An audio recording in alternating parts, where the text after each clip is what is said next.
अस्सलाम वालेकुम students, welcome back to Hasan's math lab. आज के लेक्चर 6 के पार्ट 1 में हम बाइसेक्शन मेथड को व्हाइल लूप के जरिए स्टेप बाय स्टेप समझेंगे और वोल्फ्रेम मैथमेटिका में प्रैक्टिकल इंप्लीमेंटेशन करेंगे। अगर आप न्यूमेरिकल मेथड या प्रोग्रामिंग सीख रहे हैं और किसी क्वेश्चन का रूट फाइंड करना चाहते हैं तो बाइसेक्शन मेथड सबसे रिलायबल और ईजी टेक्निक में से एक है। इस लेक्चर में हम प्रोग्रामिंग ही नहीं करेंगे बल्कि पहले बाइसेक्शन मेथड का कंप्लीट कंसेप्ट समझेंगे, फिर इसका एल्गोरिथम देखेंगे और इसके बाद व्हाइल लूप के जरिए स्टेप बाय स्टेप कोडिंग करेंगे। इस लेक्चर में हम कवर करेंगे बाइसेक्शन मेथड का कांसेप्ट, एक्यूरेट रूट फाइंड करना, bisection algorithm, while loop implementation, complete Mathematica code, step by step practical implementation. Lecture के एंड तक आप खुद के बाइसेक्शन मेथड के प्रोग्राम लिख सकेंगे और किसी भी नॉन लीनियर इक्वेशन का कॉन्फिडेंटली रूट फाइंड कर सकेंगे। वीडियो शुरू करने से पहले अगर आप मेरे चैनल पर न्यू हैं तो मेरे चैनल को सब्सक्राइब कर लीजिए और बेल आइकन को भी जरूर प्रेस कीजिए ताकि मेरी आने वाली हर वीडियो आप तक पहुंच सके। तो चलिए बिना किसी देर के हम मैथमेटिका का ये लेक्चर शुरू करते हैं। तो चलिए स्टूडेंट्स, हम बिना किसी देर के मैथमेटिका का सफ़र शुरू करते हैं। हम सबसे पहले हमने देखना ये है कि बाइसेक्शन मेथड में हमने देखना ये है कि हम कुछ इंपॉर्टेंट बातें याद रख लेते हैं बाइसेक्शन के रिलेटेड। प्रोग्राम शुरू करने से पहले हमें जिन चीज़ों की ज़रूरत पड़नी है वो हम स्टार्टिंग पे सीख लेते हैं। बाइसेक्शन मेथड में हमारे पास सबसे पहले क्या आता है, हमने देखना है condition of bisection method. Condition में हमारे पास आता है कि फंक्शन कॉन्टिन्यूस होना चाहिए। फर्स्ट पॉइंट क्या है इसमें, फंक्शन कॉन्टिन्यूस होना चाहिए। हमारे पास जो भी फंक्शन होगा, गिवन फंक्शन होगा, वो कॉन्टिन्यूस होना लाजमी है। और सेकंड पे हमारे पास आता है initial interval A B choose करना होता है, यानी कि हमने जो इनिशियल इंटरवल होता है ना हमारे पास ए बी, हमारे पास ए बी दो पॉइंट्स होते हैं, उसमें हमने देखना होता है कि अगर हम इन पॉइंट्स को फंक्शन में पुट करें, पहले हम ए को पुट करेंगे फिर हम बी को पुट करेंगे। इन दोनों को फंक्शन में पुट करने से जब मल्टीप्लाई करेंगे तो हमारे पास लेस आना चाहिए, यानी कि वो ज़ीरो से लेस आना चाहिए, तब ये कंडीशन सेटिस्फाई करेगी। अगर ये साइन चेंज नहीं होते तो बाइसेक्शन मेथड अप्लाई नहीं होता। अगर ये साइन चेंज नहीं होंगे तो बाइसेक्शन मेथड अप्लाई नहीं होगा, यानी कि ए को पुट करने से और बी को पुट करने से जो आंसर आएगा उसका जो साइन होगा वो ऑपोजिट होना चाहिए। वो हमारे पास साइन क्या होना चाहिए, ऑपोजिट होना चाहिए। फर्स्ट हमने ये देख लिया। सेकंड में हमने देखना ये है कि बाइसेक्शन मेथड का फार्मूला क्या है। बाइसेक्शन मेथड का फार्मूला क्या है, बाइसेक्शन का ये फार्मूला होता है C=A+B/2। ये फाइंड करता है मिड पॉइंट को। ये किसको फाइंड करता है, मिड पॉइंट फाइंड करने के लिए ये फार्मूला होता है। थर्ड पे हम देखेंगे कि रिमेंबर, हमने कुछ इंपॉर्टेंट चीज़ें याद रखना होती हैं, वो हमने इसमें लिख दी हैं, वो भी आप देख लीजिए। अगर हमारा f(a) और f(c), यानी कि हमारे पास ये जो c पॉइंट आया है ना, इसको हम a और b वैल्यू कोई भी इनका a और b कोई भी वैल्यू होगी, इनको जब सम करके मैं 2 पर डिवाइड करूंगा तो वो हमारे पास c की वैल्यू आ जाएगी। जब मैं c की वैल्यू को फंक्शन में पुट करूंगा और a की वैल्यू को भी फंक्शन में पुट करूंगा, इन दोनों को मल्टीप्लाई करवाने से अगर हमारे पास लेस देन 0 आ गया तो रूट हमारा a और c के दरमियान लाई करेगा, a और c के दरमियान लाई करेगा। तो फिर हम क्या करेंगे, हम b को रिप्लेस कर देंगे c से, b को रिप्लेस कर देंगे c से। ये बातें याद रखनी है। इसके बाद सेकंड पॉइंट आता है, अगर हम a को फंक्शन में पुट करें और c को भी फंक्शन में पुट करें, इन दोनों को मल्टीप्लाई करवाने से अगर हमारा आंसर ग्रेटर देन 0 आ जाता है तो जो हमारा रूट होगा वो c और b के दरमियान लाई करेगा। रूट हमारा c और b के दरमियान लाई करेगा। फिर हम a को c से रिप्लेस कर देंगे, फिर हमने a को c से रिप्लेस करना है। इसी तरह नेक्स्ट देखते हैं, अगर हमारे पास function of a multiply function of b =0 आ जाता है, यानी कि ना लेस आता है ना ग्रेटर आता है, एग्जैक्ट 0 आ जाता है, तो हमारे पास जो a और c is the exact root stop, यानी कि हमारे पास जो a और c है वही एग्जैक्ट रूट होंगे। हमने आइट्रेशन को स्टॉप कर देना है, यानी कि प्रोग्राम आगे बढ़ना ही नहीं है, वहीं स्टॉप हो जाना है। आगे एल्गोरिथम देखते हैं। एल्गोरिथम बहुत इंपॉर्टेंट चीज़ है, इसके मुताबिक हमने कोडिंग वगैरह करनी है, इसको हमने ध्यान से देखना है। एल्गोरिथम को हम स्टेप बाय स्टेप देखते हैं। सबसे पहले हमने क्या करना होता है, यानी कि डिफाइन फंक्शन। हमने फंक्शन को डिफाइन करना है कि हमारे पास जो फंक्शन है वो किस तरह का होना चाहिए। पीछे हमने देख लिया है फंक्शन कॉन्टिन्यूस होना चाहिए, और उसके एक दो पॉइंट और थे वो भी हमने देख लिए थे। चूज़ ए एंड बी, यानी कि हमने दो पॉइंट चूज़ करने हैं। हमने ये देखना है कि इंटरवल हमने लेना है, हमने जितना छोटा इंटरवल होगा रूट उतना ही ज़्यादा एक्यूरेट होगा, जितना बड़ा इंटरवल होगा रूट उतना ही ज़्यादा कम एक्यूरेट होगा। हमने कोशिश ये करनी है कि जो हमारे पास इंटरवल होगा वो हम छोटे से छोटा लें। थर्ड पॉइंट पे आ जाता है चेक करना है कि साइन चेंज हो, साइन चेंज होना चाहिए, यानी कि ए और बी का जो साइन है वो ऑपोजिट होना चाहिए। फोर पे हम देखेंगे कि मिड पॉइंट फाइंड करना। हमने सी का फार्मूला ये देखा था, ये मिड पॉइंट फाइंड करने के लिए होता है सी का फार्मूला। तो C is equal to A plus B over 2, ये मिड पॉइंट फाइंड करने के लिए होता है। फिर हम करेंगे वैल्यूएट करेंगे एफ ऑफ सी, यानी कि जो सी की वैल्यू आई है उसको फंक्शन में पुट करेंगे और उसका जो आंसर आएगा वो हमारे पास एफ ऑफ सी होगा।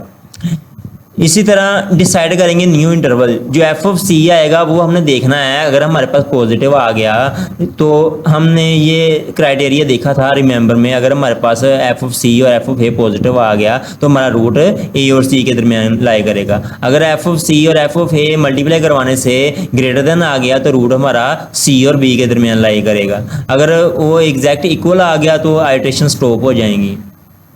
इसी तरह हम देखेंगे कि repeat until zero becomes very small.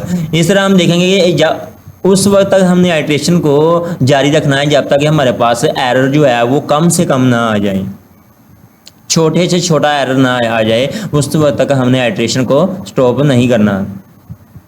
तो चलिए हम बिना किसी देर के बाइसेक्शन मेथड की कोडिंग करते हैं। ये पॉइंट्स थे, ये बहुत इंपॉर्टेंट पॉइंट्स हैं, इनको आपने याद लाजमी रखना है।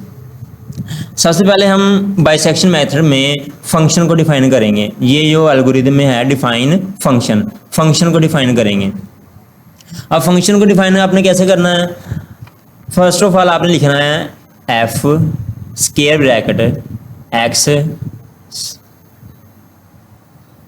ये जो साइन है ना ये फंक्शन को डिफाइन करने के लिए होता है। आपने फंक्शन को इस तरह डिफाइन करना है, इज इक्वल टू, अब फंक्शन आप कोई भी ले सकते हो, मैं ये ले लेता हूँ एक्स की 3 प्लस 2x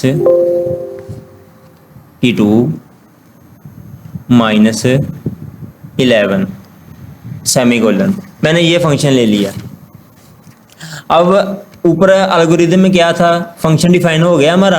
अब मैंने देखना क्या है, हमें चूज करना है ए एंड बी। ये second point, A and B choose करना है। हमारे पास ए और बी क्या होना चाहिए, ए और बी कम से कम छोटे से छोटा लेना है। हम 1 और 2 ले लेते हैं। ए और बी हमने कैसे सिलेक्ट करना है ये देखते हैं। ए और बी हमने कैसे सिलेक्ट करना, हमें कैसे पता चला कि हमने ए को 1 ही लेना है और बी को 2 ही लेना है। मैं एक बार लिख लूं फिर आपको बताता हूं।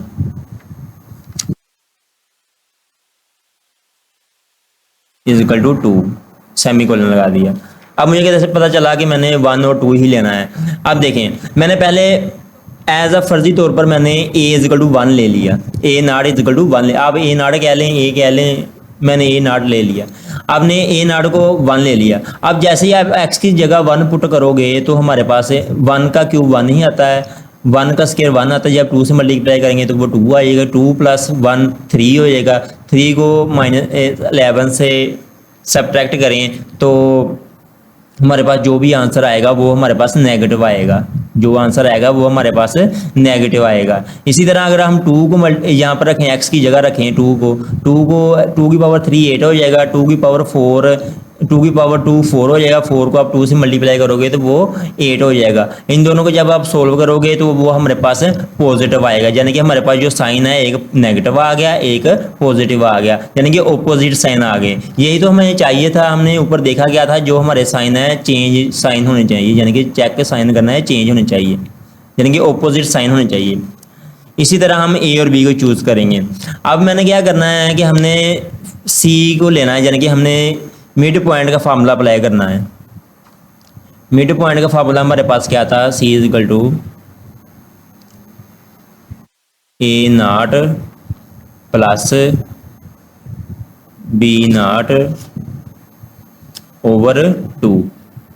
पीछे मैंने a प्लस बी ओवर 2 लिखा था, यहाँ हम a नाट और b नाट यूज़ कर रहे हैं, इसलिए मैंने a नाट और b नाट लगा दिया, यहाँ सेमी कोलन लगा दिया। अब मैंने आगे क्या देखना है, अब मैंने आगे स्टॉपिंग क्राइटेरिया लेना है, यानी कि मैंने आइट्रेशन को स्टॉप कहाँ पर करना है। ये बात बहुत इंपॉर्टेंट चीज़ है, हमने स्टॉपिंग क्राइटेरिया को गौर से समझना है कि हम आइट्रेशन को स्टॉप कहाँ तक करना है, यानी कि अगर हमारा रूट रिपीट हो रहा है तो हमने आइट्रेशन को कब स्टॉप करना है।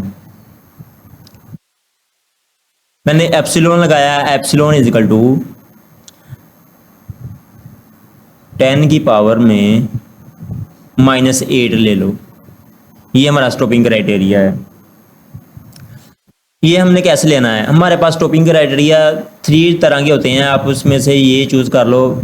स्टॉपिंग क्राइटेरिया में आप 10 की पावर -6 भी ले सकते हो, 10 की पावर -8 भी ले सकते हो और 10 की पावर -10 भी ले सकते हो। इन तीनों में से आप जो भी आपको अच्छा लगे आप वो ले सकते हो। ज़्यादातर -8 ही यूज़ होता है, आप इसको यूज़ कर लो। ये स्टॉपिंग क्राइटेरिया है, ये सेम ही रहेगा, इसको चेंज करने की ज़रूरत नहीं है। अब हमने क्या करना है, अब हमने वाइल लूप का यूज़ करना है और कोडिंग स्टार्ट करनी है। यानी कि वाइल लूप का जो सिंटैक्स स्ट्रक्चर था, हमने पिछले लेक्चर में भी पढ़ा था, जो वाइल लूप का सिंटैक्स स्ट्रक्चर है वो कैसे करना है।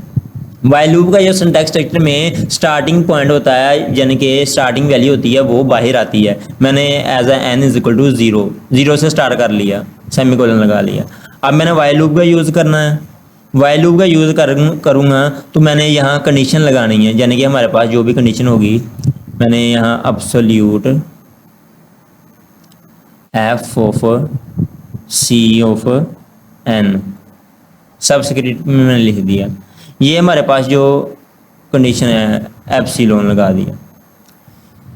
ये हमारे पास कंडीशन है, यानी कि स्टॉपिंग क्राइटेरिया है। अगर एप्सिलॉन इससे लेस हो गया तो ये कंडीशन को खुद ही स्टॉप कर देगा, यानी कि आइट्रेशन को स्टॉप कर देगा। कोमा लगाया, फिर मैंने इफ़ कंडीशन स्टार्ट कर दी, इफ़ कंडीशन लगाई। इफ़ कंडीशन क्या है हमारे पास, F of A N multiply, यहाँ पे यूज़ करना है multiply F of C N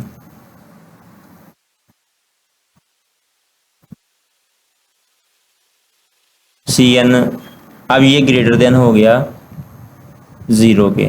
ये कैसे आया, मैं आपको ये एक्सप्लेन कर देता हूँ। मैंने ये ग्रेटर देन ही 0 क्यों लिया, लेस देन क्यों नहीं लिया। अब ये देखें, एफ ऑफ ए हमारे पास क्या है, ये है। इसको फंक्शन में पुट करो, फंक्शन में पुट करने से हमारे पास जो आंसर आता है वो क्या आता है, नेगेटिव। अब सी हमारे पास क्या है, ये सी है। इसको इसमें ए और बी की वैल्यू पुट करके 2 पर डिवाइड करो तो हमारे पास सी आ जाएगा। तो सी को जब आप फंक्शन में पुट करोगे, फंक्शन में पुट करने से जो भी हमारे पास आंसर आएगा उन दोनों को आपने मल्टीप्लाई करवा कर देखना है। अगर तो वो हमारे पास पॉजिटिव आ गया तो जो रूट होगा, हमने पीछे पढ़ा है, अगर वो लेस देन 0 आ गया तो रूट हमारा ए और सी के दरमियान लाई करेगा। अगर वो हमारा ग्रेटर देन 0 आ गया तो रूट सी और बी के दरमियान लाई करेगा। इसी तरह मैंने ये चूज़ किया है, ये ग्रेटर देन 0 आ गया, यानी कि ए और सी को मैंने मल्टीप्लाई करवाया तो वो हमारे पास क्या आ रहा है, ग्रेटर देन 0 आ रहा है, ग्रेटर देन 0 आ रहा है। इसी तरह मैंने ये चूज़ किया। अब मैं यहाँ कोमा लगाऊंगा, कोमा लगाने के बाद हमने ए और सी को, जब अगर हमारे पास जो ए और सी है वो रूट, यानी कि सी का आंसर जहाँ पर लाई करता है, जबकि रूट हम फाइंड करते हैं तो नेक्स्ट आइट्रेशन में हमारे पास जो सी है वो चेंज होता जाएगा। अगर तो हमारे पास सी पॉजिटिव आ जाता है तो हम उसको पॉजिटिव वैल्यू से रिप्लेस करेंगे। अगर हमारे पास सी नेगेटिव आ जाता है तो उसको हम नेगेटिव वैल्यू से रिप्लेस करेंगे। तो हम यहाँ लिखते हैं ए n+1 सबस्क्रिप्ट में इसको। अब ये देखें, ये ग्रेटर देन 0 है, पीछे हमने क्या पढ़ा था, ये देखें, ये पॉइंट नंबर 2 ग्रेटर देन 0, हमने सी और बी को रिप्लेस करना है, यानी कि ए को सी से रिप्लेस करना है। ये मैंने ए को सी से रिप्लेस कर दिया, सी से, यानी कि सी एन, यहाँ एन पर यूज़ हो रहा है ना इसलिए यहाँ सेमीकोलन लगाया। अब आगे मैंने क्या करना है, B n+1 is equal to B N comma. अब मैंने क्या लिखना है, A n+1 is equal to A N.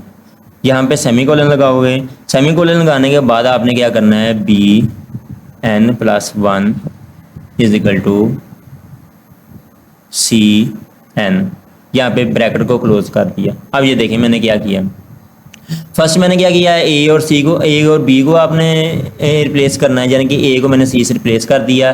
फिर मैंने बी को bn+1 is equal to bn ही रखा। फिर मैंने कोमा लगाया, फिर an+1 को an ही रखा। फिर मैंने सेमीकोलन लगाया। यहाँ पर हमारी ये कंडीशन कंप्लीट हो गई। अब सेकंड पे हमने क्या करना है, bn+1 को भी हमने cn से रिप्लेस कर दिया। बस सिंपल आपने याद रखना है, अगर f of an f of cn greater than 0 आ जाता है तो आपने कॉर्नर वाले यानी कि जो साइडों वाले ये दो पॉइंट्स हैं यानी कि a और जो लास्ट वाला है इसको आपने अपडेट करना है बस। अगर हमारा लेस देन 0 ये लेस देन 0 आ जाता है तो जो दरमियान वाले हैं आपने उनको अपडेट करना है, इनको अपडेट करना है। फिर आप bn+1 को cn लिखोगे, an+1 को cn लिखोगे, फिर इन दोनों को bn+1 को bn ही रहने दोगे, फिर an+1 को यहाँ an ही रहने दोगे। इस तरह आपने करना है। अब आगे मैं क्या करूँगा, अब सेमीकोलन लगाया। अब मैंने इंक्रीमेंट यूज़ करना है, n++ इंक्रीमेंट यूज़ कर लिया। अब फिर सेमीकोलन लगाया, या फिर हमने अब क्या करना है, अब हमने ये जो वैल्यू है जो हमने ऊपर ली थी c की, इसको हमने यहाँ पे यूज़ करना है, यहाँ पे यूज़ करना है। मैंने यहाँ पे पेस्ट कर लिया। ये 0 थे, इनको हमने n से रिप्लेस करना है। यहाँ पे ये नॉट मैंने लगाया है, 0 लगाया है, इनको n से रिप्लेस करना है क्योंकि हमें n वैल्यू चाहिए ना, हमें नहीं पता कि हमने आइट्रेशन को कहाँ पर स्टॉप करना है। यहाँ पे मैं स्क्वायर ब्रैकेट क्लोज कर दी और यहाँ सेमीकोलन लगा दिया। अब नेक्स्ट, ये वाइल लूप का जो सिंटैक्स स्ट्रक्चर है ये ध्यान से याद करना। अब इसको इसी के ज़रिए आप आगे सोल्व कर सकोगे। अब मैंने इसको एज अ टेबल यानी कि ग्रिड फॉर्म में करना है, इसको आगे मज़ीद मैंने सिंप्लीफाई करने के लिए अब इसको मैं आगे करता हूँ। सोल्यूशन का यूज़ किया, solution is equal to table, यानी कि हमें ये जो आइट्रेशन है वो टेबल फॉर्म में चाहिए, इसलिए हम टेबल का यूज़ कर रहे हैं। आई हमारे पास जो वैल्यूज़ होगी, ith वैल्यू होगी वो है, यानी कि हमने अब क्या यूज़ किया, n a i, यानी कि a हमारे पास जो भी वैल्यू आएगी उसकी हमने न्यूमेरिकल वैल्यू लेनी है। फिर हमने आगे यूज़ किया a b i कोमा, फिर हमने आगे यूज़ किया n c i कोमा लगा दिया। फिर हमने अब इनकी फंक्शनल वैल्यूज़ भी लेनी है, यानी कि अगर a को फंक्शन में पुट करो तो वो हमारे पास क्या आता है ये। फिर हमने n को f b i